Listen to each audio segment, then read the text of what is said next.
नमस्कार।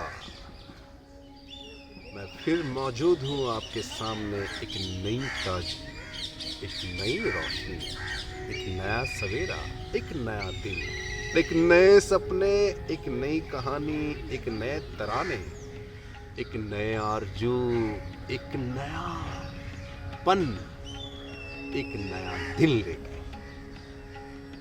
ये आपके लिए भी उतना ही है जितना मेरे लिए। प्राकृतिक ने समान व्यक्ति को एक नया दिन दिया है, एक नई उजाले के साथ। तो फिर आप उस गम की परछाइयों में क्यों सोए पड़े हैं? उठिए और भुला दीजिए उन सारे गमों को, उन तकलीफों को, उन प्रॉब्लमों को जो कहीं ना कहीं आपके जीवन में बाधा डाल रहा है, आपको रोक रहा है, आपको सता रहा है। क्या जरूरत है इन सब का आपकी जिंदगी में? कोई जरूरत नहीं। भगवत गीता में साफ साफ वर्णन किया गया है। भगवान श्री कृष्ण कहते हैं, तुम्हें तो इस संसार में लाया गया है और संसार को चलाने वाला मैं ही हूं। जगत मेरा ही है। यहाँ के पेड़ पौधे, सूरज, गंगा, पानी, समुद्र सब मेरा ही है। ये बूढ़े, ये बच्चे, ये जवान, ये प्रजा, ये गांव, ये गाय सब मेरे ही है। तो फिर तुम किस चिंता में खोए हो? जो मैंने क्या कर दिया, क्या पा लिया और क्या खो दिया, सब कुछ तुम्हारा ही है और कुछ भी तुम्हारा नहीं है। तो चिंता किस बात की है? तो आज जो हम कहने जा रहे हैं और आज जो आपको समझाने जा रहे हैं वो है चिंता। अब चिंता क्या है? चिंता के आड़ में हम कमजोर हुए जा रहे हैं। पता है आपको? पता है जब एक मजबूत रस्सी होती है ना, और उस रस्सी को बोलते हैं ना, कहीं से कट जाती है ना, तो उसकी मजबूती में बोलते हैं ना, वो बात नहीं रहती, वो कमज़ोर हो जाता है। तो उसी तरह से आपके जीवन जो इतना सुंदर, इतना अच्छा, इतना मजबूत, इतना सच्चा, इतना पवित्र है, कहीं चिंताओं के घेराव में घुस के आप उसे कमज़ोर कर देते हैं, उसे दुर्बल कर देते हैं। इसका कारण आप ही है, कोई नहीं।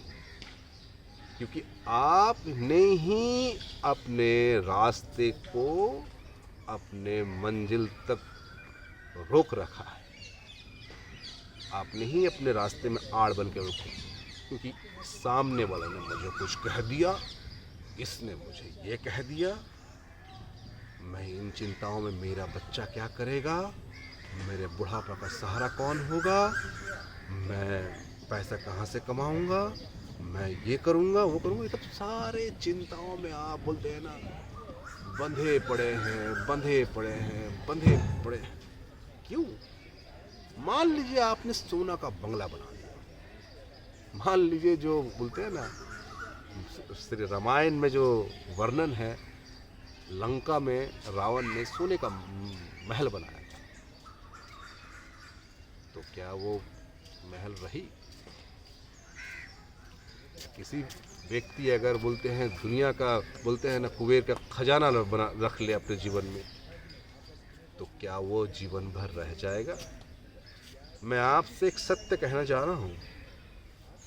आपके दादाजी ने जो धन इकट्ठा किए थे, क्या उनका वो मरने के बाद भी उसे यूज कर पाए? नहीं ना। इसे संसार में रखना पड़ा, यह रह गया और वो चला गया। तो सोचिए, वो जाते हुए परिचय देके गए कि ये जो तुम इधर से उधर से ये वो इकट्ठा कर रहे हो, किसके लिए कर रहे हो, किसके लिए भाग रहे हो, किसके लिए चिंता कर रहे हो? तो चिंता से मुक्त होने का जो मैं आपको आज उपाय बता रहा हूँ, ये बहुत ही सुंदर, बहुत ही अच्छा आपके जीवन को सही पथ पे ले जाने के लिए एक मार्ग है, याद रखिएगा। मैंने कहा कि अगर रस्सी आपकी कमज़ोर हो गई तो बांधने में ज़्यादा ही बोलते कमज़ोर हो जाएगा, दुर्बल हो जाएगा, आप ज़्यादा कुछ से बांध नहीं सकते, बहुत ज़्यादा काम का नहीं रह जाता। उसी तरह जो जीवन के मार्ग में आप चल रहे हैं, सीधा मार्ग में चल रहे हैं, और आप कहीं बोलते हैं आप कहीं टूट पड़े, दिमाग में बोझ लिए हैं, मन में बोझ लिए हैं, शरीर में बोझ लिए हैं, यहाँ बोझ लिए, तो कैसे पहुँचेंगे बताइए? पहुँच पाएंगे आप? नहीं पहुँच पाएंगे, कहीं नहीं पहुँच पाएंगे आप। बार बार ठोकर खा के गिरेंगे, बार बार ठोकर खा के गिरेंगे, और कहेंगे कि इसके कारण ये हो रहा, उसके कारण वो हो रहा। लेकिन आप अपने स्वयं अपने ऊपर कभी ध्यान नहीं देंगे। जी मेरी गलतियाँ क्या है, मैंने भाई ये जीवन तो कितना मुक्त जीवन है, कितना प्यारा जीवन है। आप सोचिए ना, जब आपका जन्म होता है, जब इस पृथ्वी पर आप आते हैं एक नन्हे से बालक के रूप में, तो जग आपसे कितना प्रेम करता है, कितना बोलते ना, हर कोई चाहता है आपको सीने से लगा ले, हर कोई चाहता है आपको गोद में घुमाए।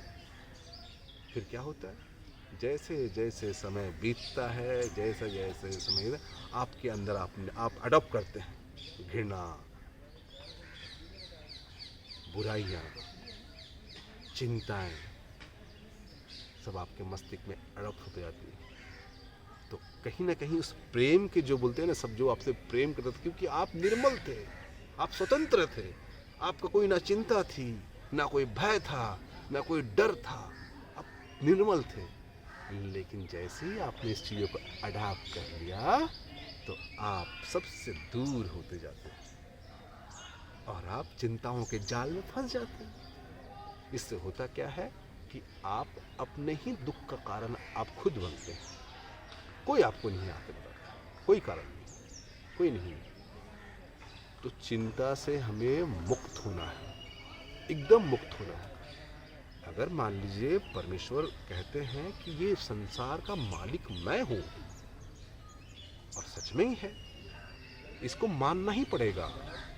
जितना जल्दी आप इस चीज को मान लेंगे, उतना आपके लिए जीवन में बहुत लाभकारी है। मान लीजिए एक कुंवारी लड़की को लेते हैं, जो जवान है, खूबसूरत है, लेकिन सिंपल है, जैसे ही वो गर्भवती होती है,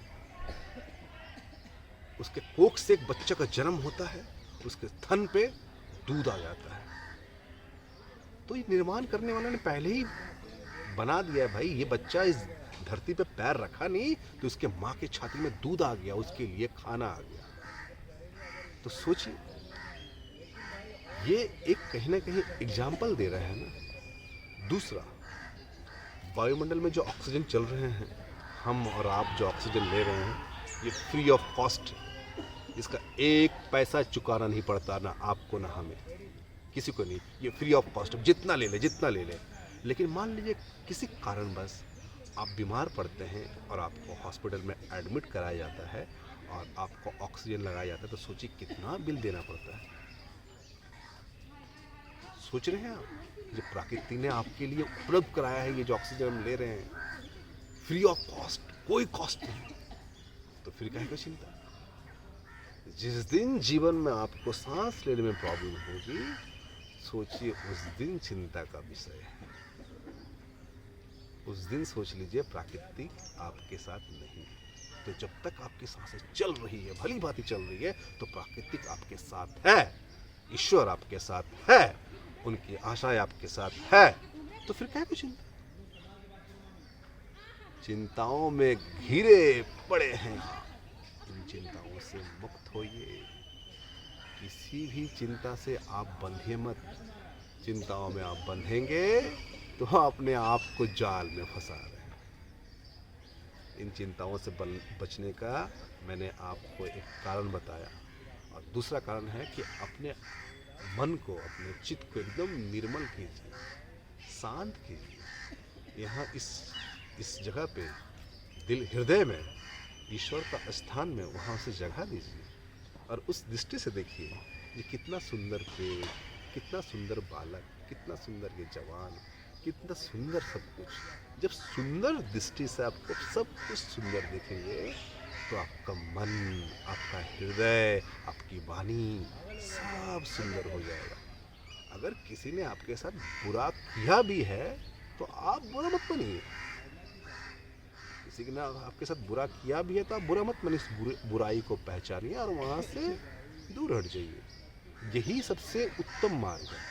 आप उससे लड़ेंगे, उससे बहस करेंगे, उससे ये करेंगे, झमेला करेंगे तो इसमें आपके समय की बर्बादी, इसमें आपके तन की बर्बादी, इसमें आपके मन की बर्बादी, इसमें आपका सब बर्बाद ही बर्बाद है। जब उस पथ से ही निकल जाएंगे, मान लीजिए जो पथ आपको जाना ही नहीं, जिस पथ पे, जो पथ आपका मंजिल का ही नहीं है, उस पथ पे जाके आप करेंगे क्या?